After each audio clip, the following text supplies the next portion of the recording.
Hello everyone, welcome back to my channel. I am Torvald Uruz here with yet another Abyssal walkthrough. This time I'm flying this beauty right here, the Vagabond. I love this ship. It's a really incredible ship. I used to fly it a lot in PvP, not so much anymore with the new Ecotursa Menace, but here's the fit right here.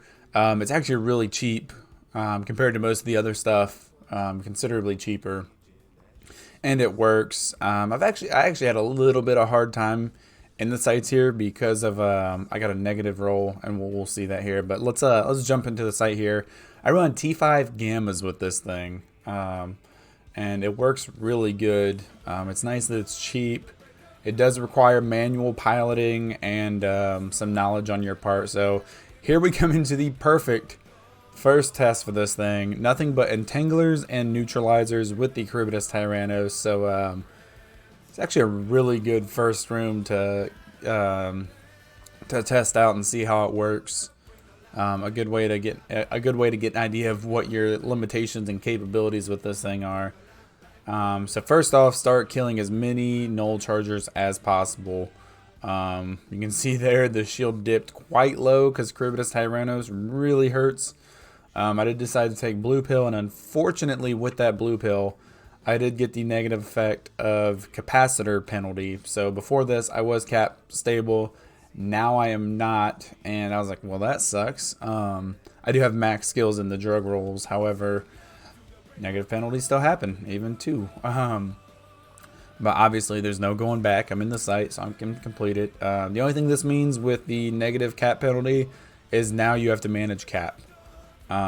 Whereas before you could just keep everything on and you're good to go. Now you have to actually micromanage and turn stuff off and on, which is actually not that bad. Once you get these null chargers down, you just got to kind of play with it. You see the ADC, the assault damage control is going, or I had that going.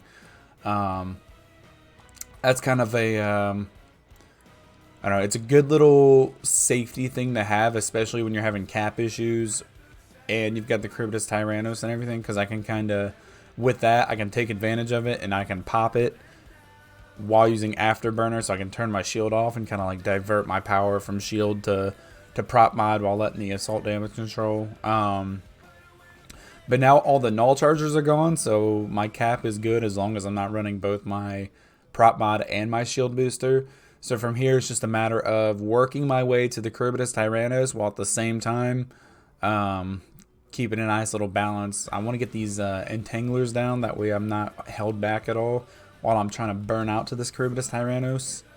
You can see that it's quite the struggle, but I'm able to maintain it.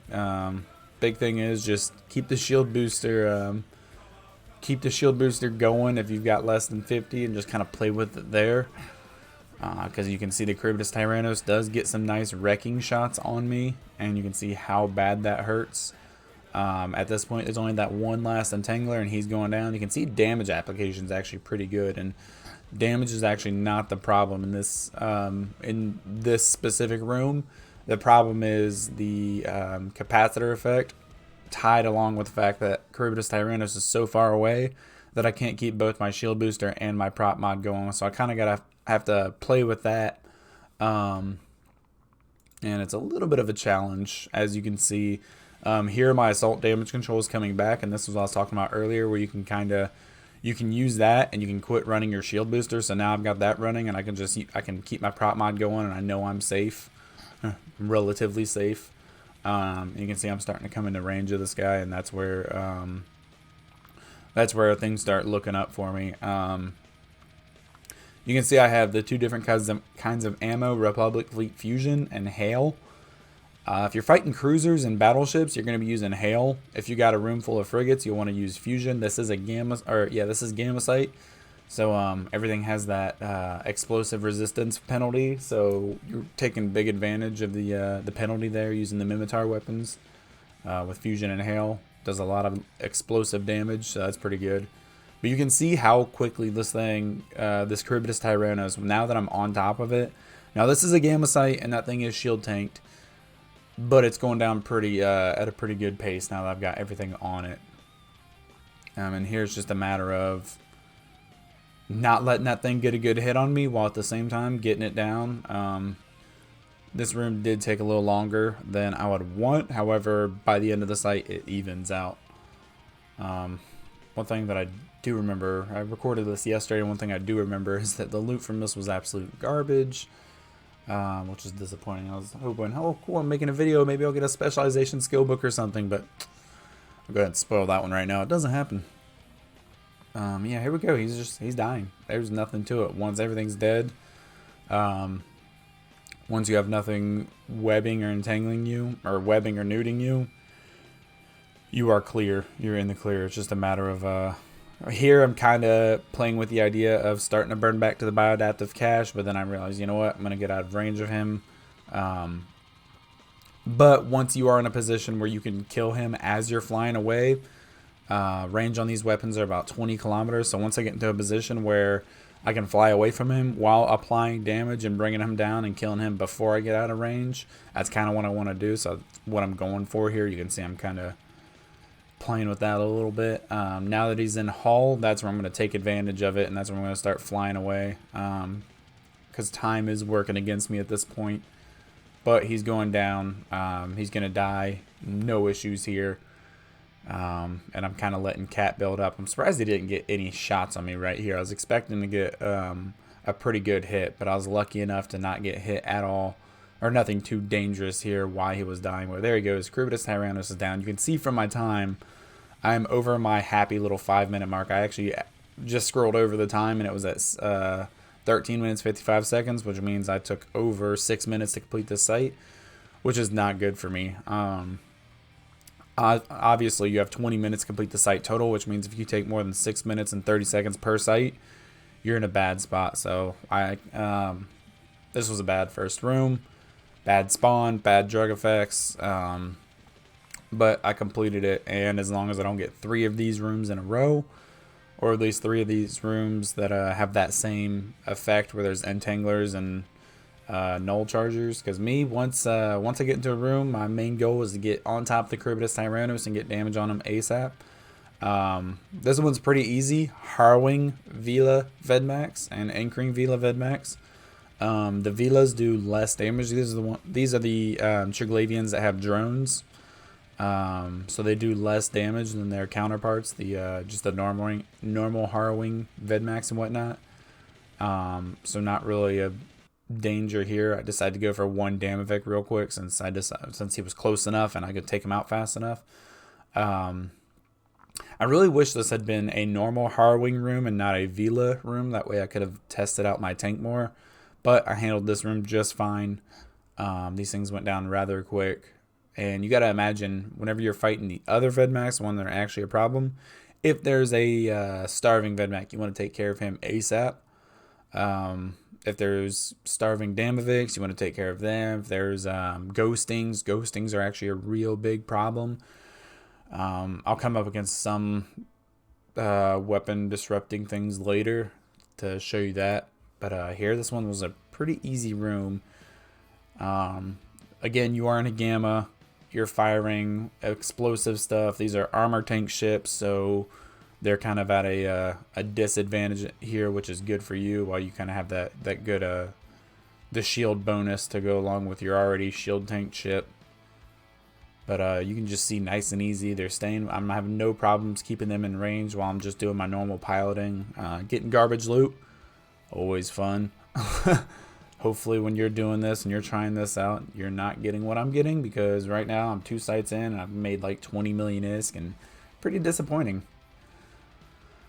Yeah, you can just see how easy this is. These guys' damages obviously are ramping up on me as the longer I'm in here, but my tank, I'm having no issue managing tank and capacitor.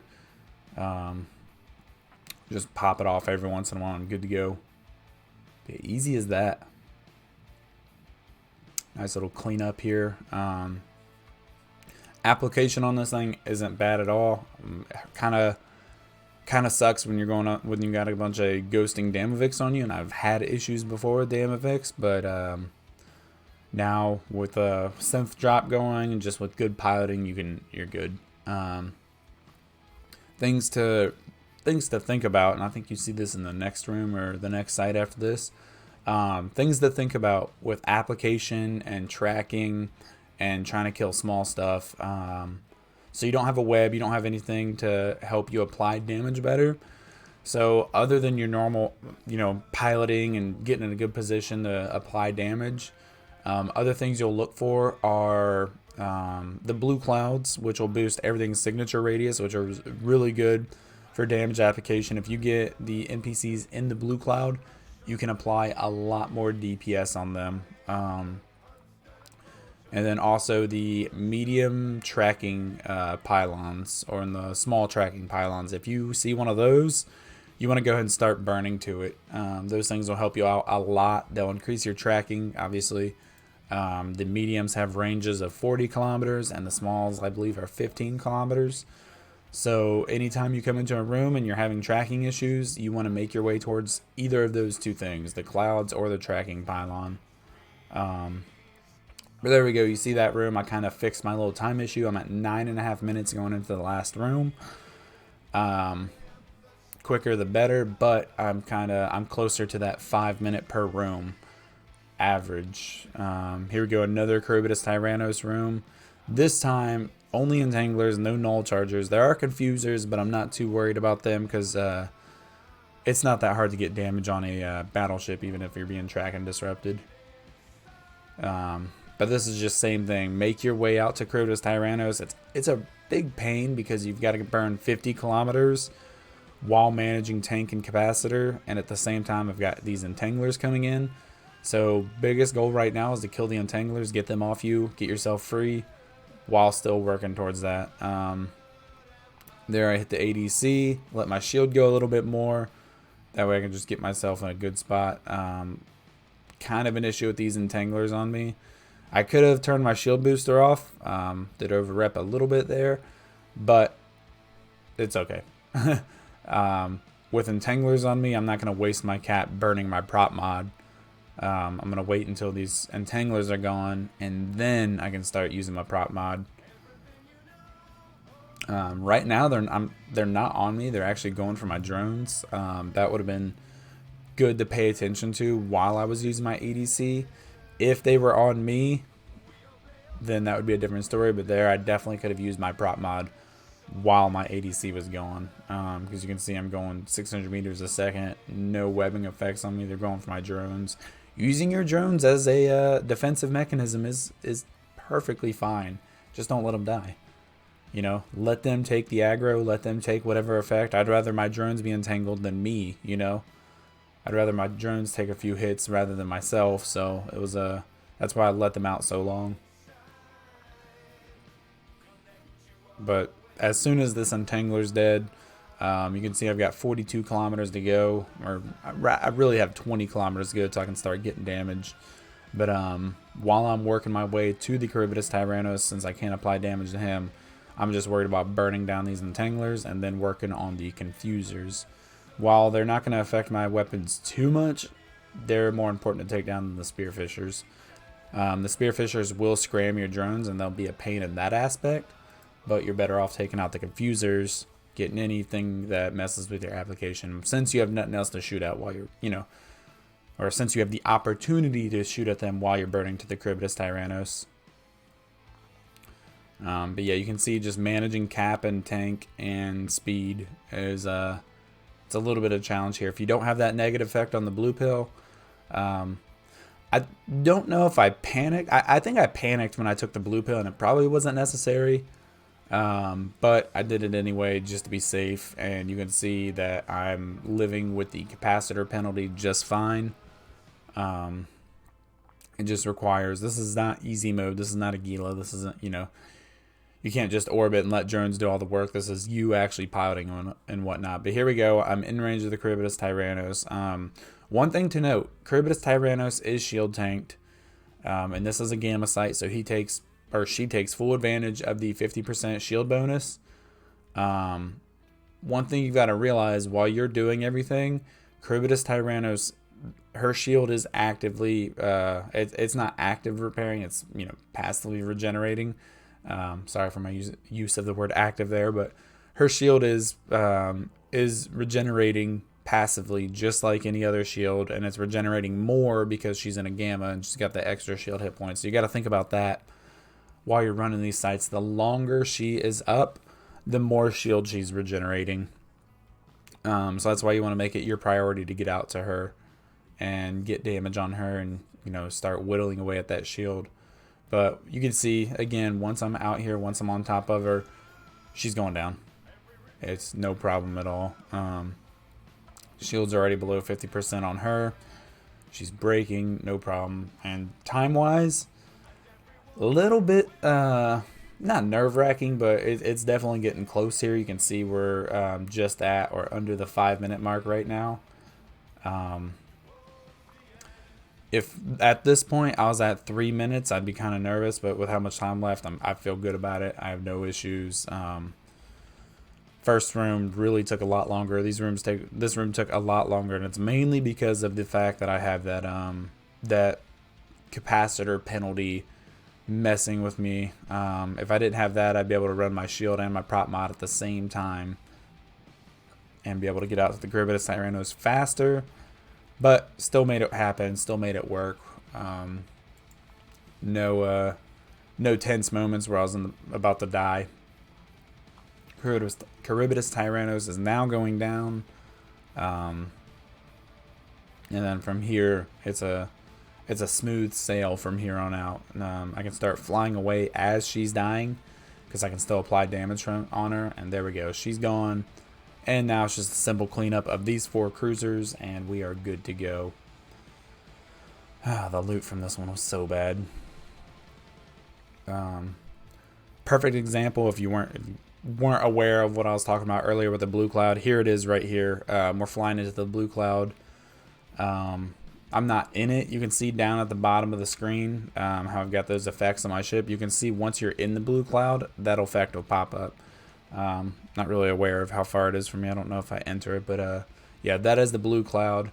Once you get in that cloud, you get a signature radius boost, which is bad if you're a kite tank. If you rely on kiting to avoid damage. You can see that second effect down there. So the first effect on the left is the effect of the site, the weather effect. The one on the right, that's the effect for the red cloud, which increases your shield and armor repair time, which is bad for your cap. You want to avoid those if you're in a situation like I am where your cap is in trouble. But there you have it. That is the first room. Worked through it even with the shield or with the capacitor penalty. Time was a little rough. Yeah, a little rough on time there, but still completed it and made it out alive with the Vagabond. Again, another thing I like about this thing is how cheap it is compared to everything else. You know, sub 1 billion-esque for ship and pod total. Pretty good. And that is the first site completed with the Vagabond. Let's go again, shall we? I actually continued to run with the capacitor penalty because I wanted to see what issues I would have. So I just kept the penalty. I just kept the same jug rolls. I did not wait them out. I did not jump pods. I wanted to see what issues I could possibly have. Right here, you can see those 2 effects at the bottom. That's what I was talking about. The blue cloud right now, signature radius boost because I'm in the blue cloud, and the medium range multi-body tracking. Both those effects. So right now would be a perfect time for a bunch of frigates to be around because I would have perfect application on them with both tracking tower and the signature radius boost. These guys, surprisingly, like, look how much they hit. It's usually you don't associate these guys with damage, but they actually did apply a lot of damage to me while burning in on them. So here I decided to get closer to him. I'm just going to use my assault damage control. That way I can just keep my prop mod going and not have to worry about tank at all. I didn't need the assault damage control. I literally just used it. That way I could keep my prop mod on and not have to worry about losing cap from any tanking stuff. This room is really easy because now that I've gotten range on them and I'm in range of them now, It's just apply damage and wait. These guys do armor repair. There's another instance of amazing loot. 6.7 million in a T5. How garbage. There's that short range deviant suppressor in range, so my drones do take damage from that thing. They are shield tank drones and a gamma, so they've got a little bit of extra time.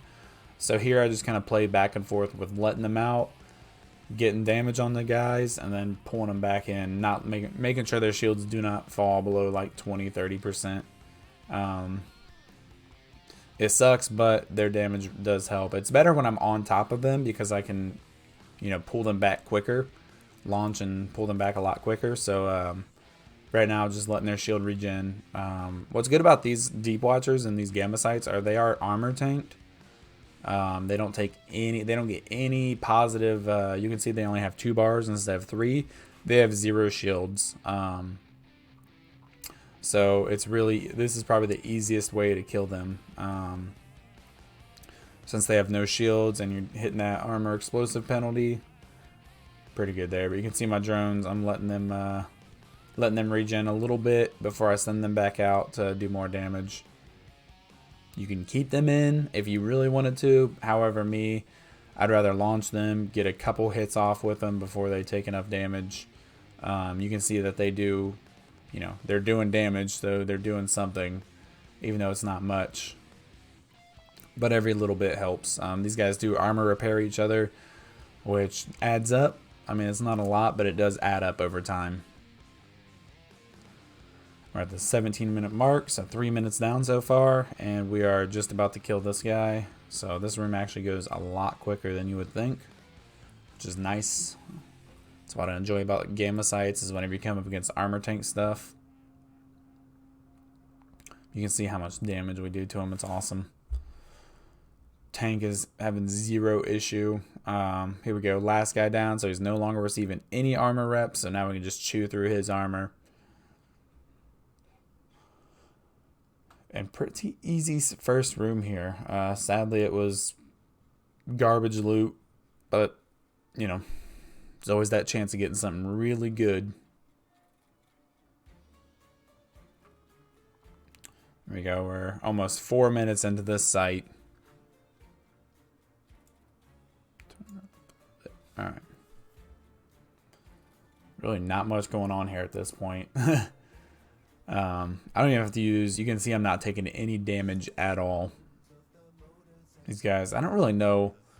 These guys' weapon system's weird. I don't really know how it works, what they do. You can see I was taking, like at the beginning of the site, I was taking quite a bit of damage, but now like this guy's not touching me at all.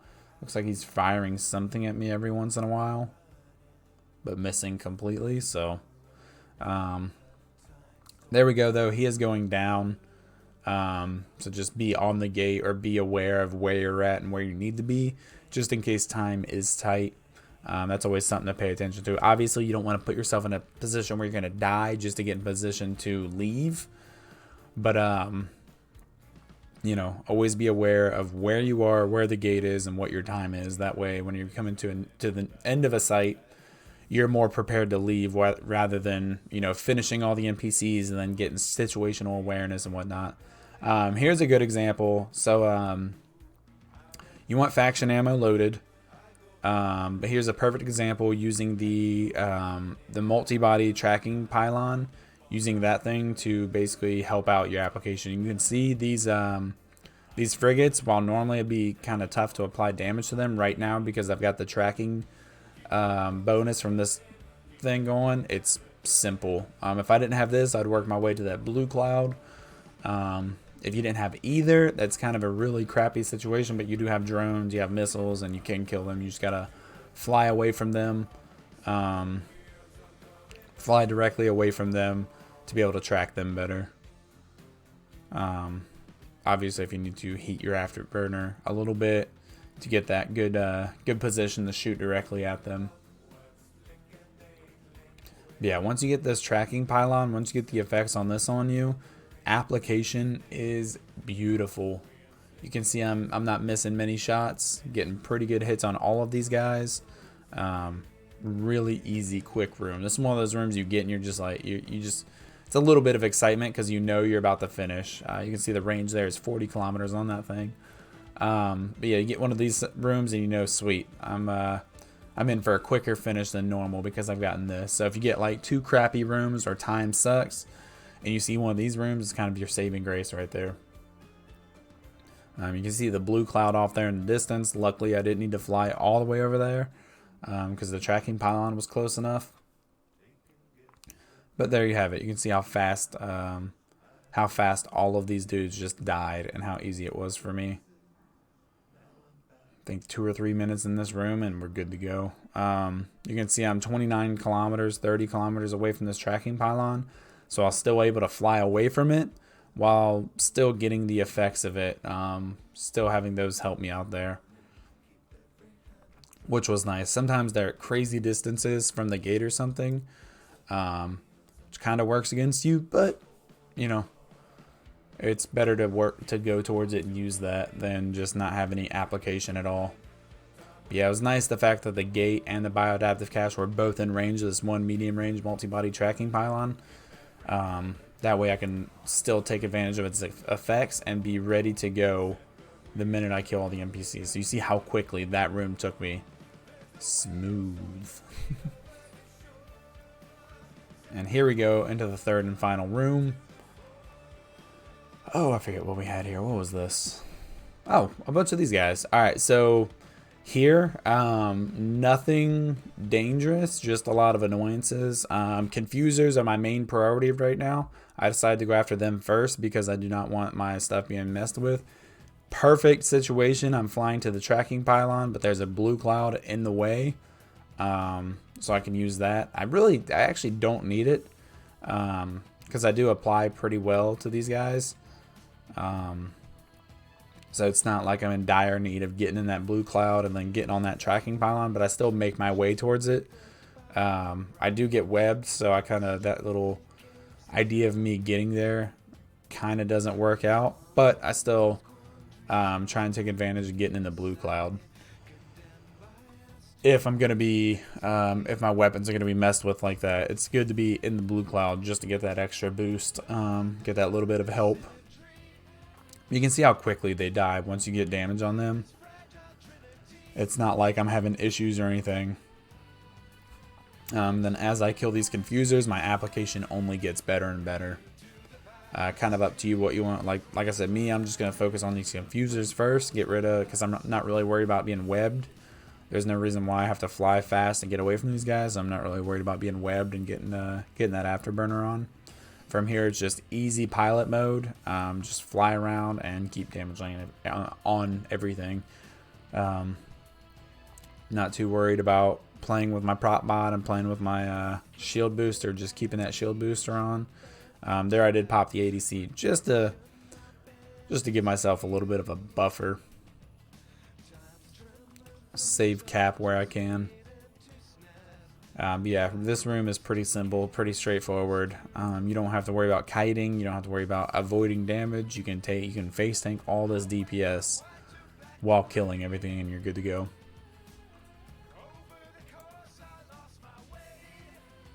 Easy stuff. Really mad I didn't get any good loot from any of this at all. But yeah, there's a lot of these guys, but they're easy to kill.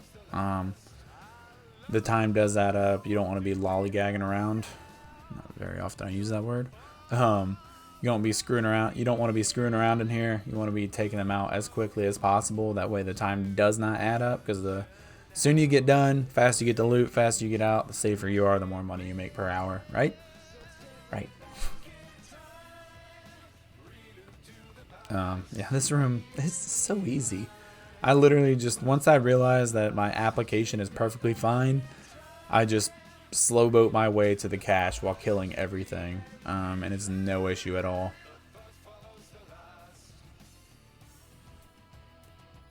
It's just a matter of all of them, taking them all out. These rooms on other ships can be a pain, but this Vagabond handled it very well. Took these guys out with ease. I don't know how long this room took me exactly. You'll be able to tell in the video. I didn't really time it at all. Didn't really see what was going on. But yeah, here we are. There's very important. I guess here's a point I'll hit on while we're here. Notice there are two gates: the origin conduit and the proving conduit. If you are trying to PvP, if you know what you're doing, there's the proving conduit. Take it. It's 100% optional. If you are farming in a PvE fit and you have no clue what the proving conduit is, avoid it. Don't do it. I've fought many people who have taken that gate on accident, and I've gotten some pretty good kill mills from that gate. I do the proving conduits actively. I run them all the time. I do stream it. But I've seen a lot of people come into the proving arena on accident because they didn't know what it was, didn't know it was PvP, or wasn't paying attention, and they ended up in there and they lost a shiny ship. So watch out for that. Whenever you come into a third room, there you see I'm at 8 minutes left, so I'm at the 12-minute mark in this site. A little longer than I would like, but still completed it. This ship takes a little longer than other things, but you can definitely upgrade it. You can see that I went really cheap on this one. You can definitely upgrade the Vagabond, get more damage out of this thing. You can do better implants. I don't have any crystals in or anything. I think I have 3%. So I showed the fit at the beginning of the video. I think I have 3% implants in on this thing, and that's it. So there's a lot of room for upgrades to do more damage. The Gyrostabilizers that I have, the Abyssals, those are just Tech 2. They're not faction or anything, so they're the baseline. You can definitely squeeze more DPS out of this ship with a little bit of this. But this is the minimum, the bottom of the line, like bare minimum you need to complete this. T5s, just to show you that you don't have to throw billions of ISK at a ship to get it to work in the Abyss. Someone left a comment one time saying that I'm telling everyone they have to use billions of ISK worth of ships to do T5s, and this is a perfect example of how that's not true. I definitely am not, you can do these however you want. Whatever ship you want. It depends on how easy or how hard you want it to be, and it's all up to you.